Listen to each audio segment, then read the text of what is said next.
So I start from the beginning. As Marco said, I studied neuroscience. I'm a biologist. Then I went to London in 2008 to do the PhD in neuroscience.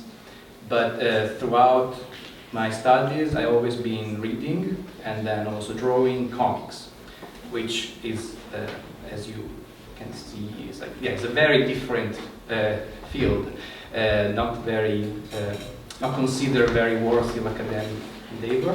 So that's probably why I always kept them very separate. So even if I was very interested in comics, I very rarely, almost never, tried to mix it with my science.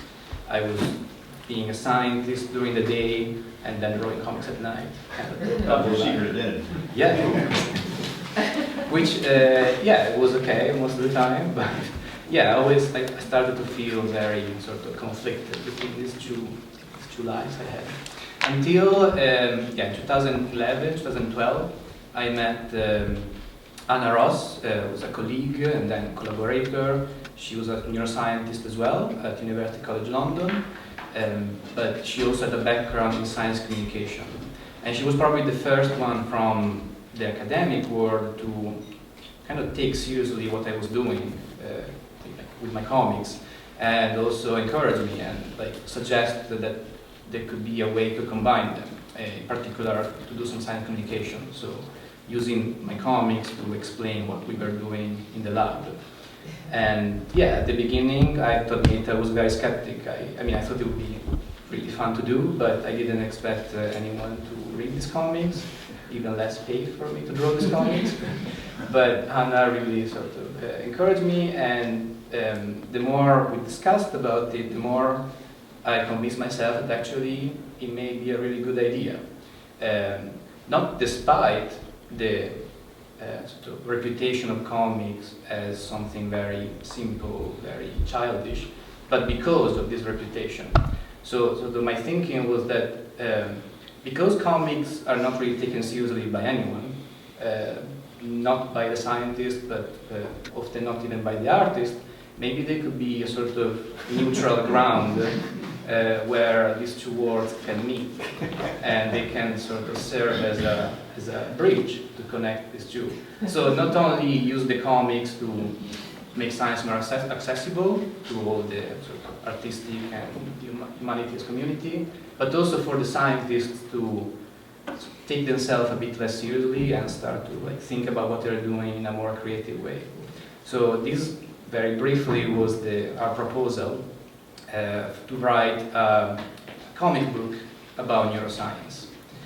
We went, yeah, the title is kind of very obvious, and we went with this proposal to the Wellcome Trust, which, if you don't know it, I really encourage you to look it up. It's this really amazing institution in the UK.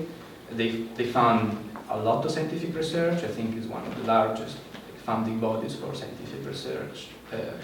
I mean, basic scientific research. But they also really care that their research they fund doesn't stay closely in the lab, in academia. So they have an old separate department to support this project of science communication and public engagement. So we went to them with this idea to talk about neuroscience in comics. And again, to my great surprise, they liked it and they decided to support us. And that's when the whole project really became more serious. And we also found a publisher, Nobro, which is UK publisher, very good comic publisher, now is expanding also in the US. And yeah, this is how Neurocomic was born in 2011, 2012. Well, it was then published in 2013, and that is what kind of derailed my scientific career.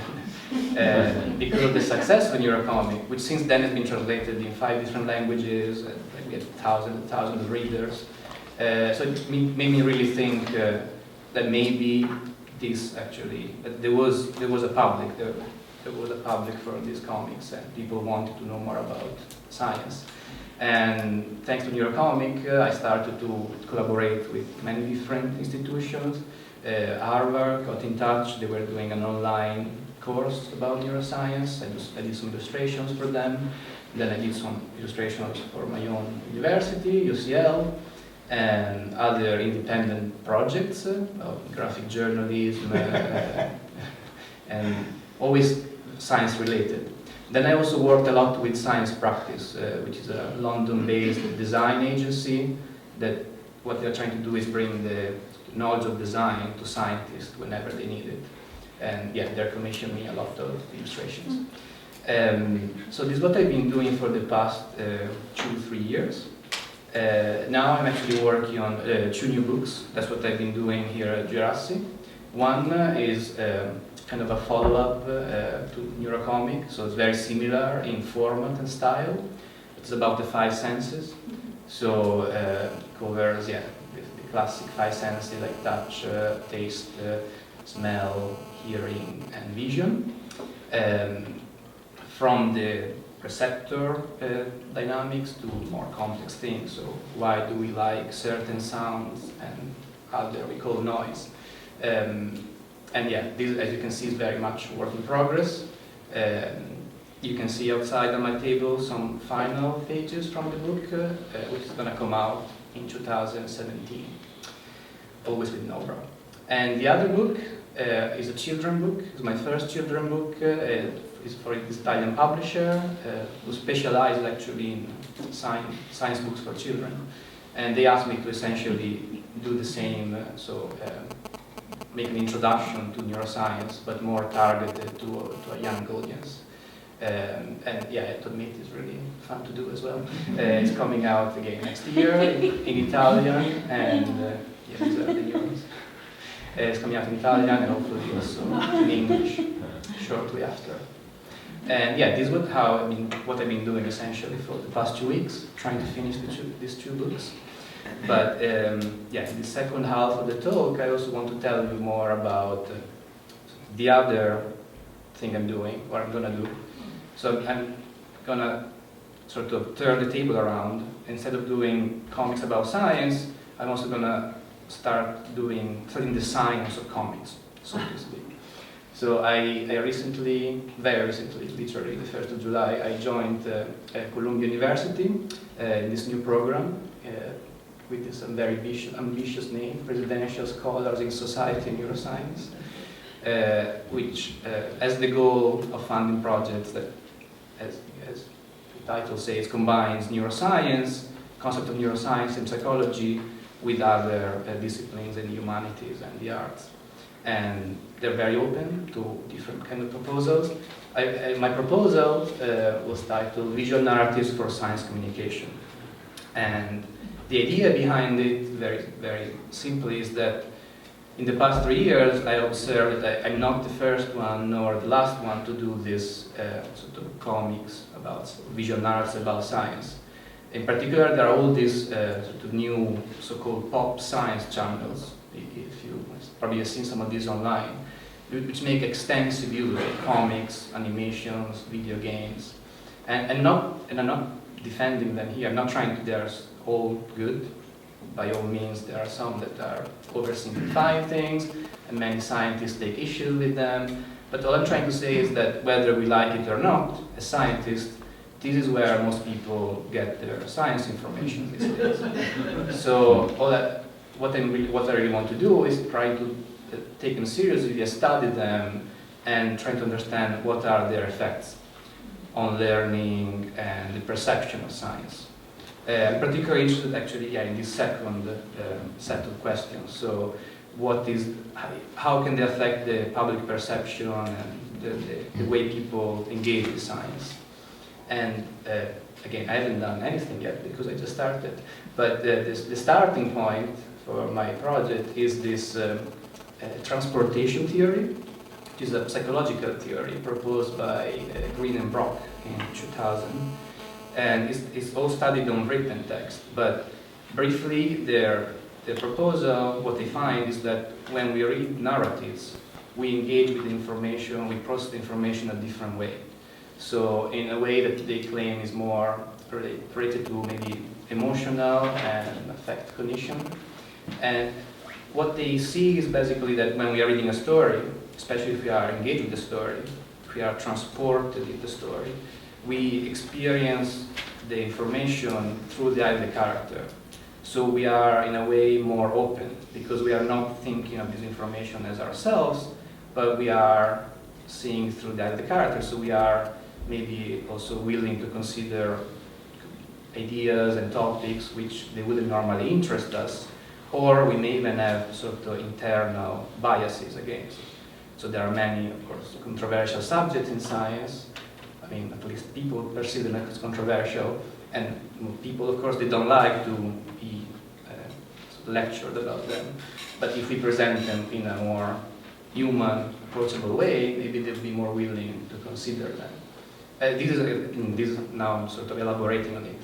Green and Brock didn't really talk about this. This is what I want to study, how this can be applied to science, and how this can be applied in particular to visual narratives.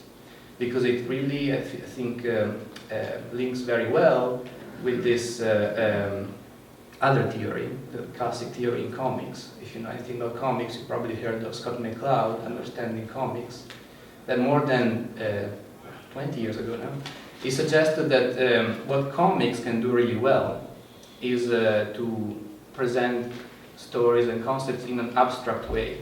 So here is like showing the example with the faces. He's saying that the more a face is simplified and abstract in a comic, the more, so the wider is your potential audience, because anyone, virtually anyone, can identify with this last face. So that regardless of gender, race, and age, we can all relate to this character, even if it's kind of like, I mean, it's interesting from a neurological perspective, why we perceive that as more related to us. And as Scott McCloud argues, actually, this is why some of the most popular characters are essentially emoticons, or even more, they are not even humans. This is another thing that really fascinates me. Why we prefer to read stories about a mouse than about a human.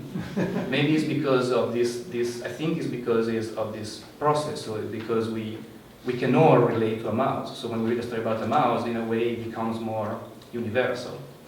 And again, I'm going to try to link all this back to science, because I think this can be really useful for science, if we can present these abstract concepts in a more universal way. So we can get people to read stories about physics or molecular biology and approach them in a more emotional level, rather than something very distant that doesn't concern our everyday life.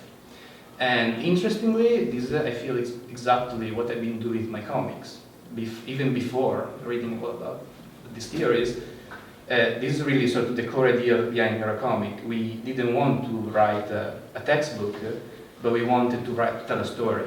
So the whole narrative device behind the comic is literally this character that gets sucked into the brain, transported into the brain, and it's this character, it's a very abstract character, doesn't even have a name, that sort of explores the brain and learns about the science. And our idea is that using these metaphors, turning the science into a setting, into a story, the reader wouldn't feel lectured, but would kind of, discover the science just as the character is discovering the science.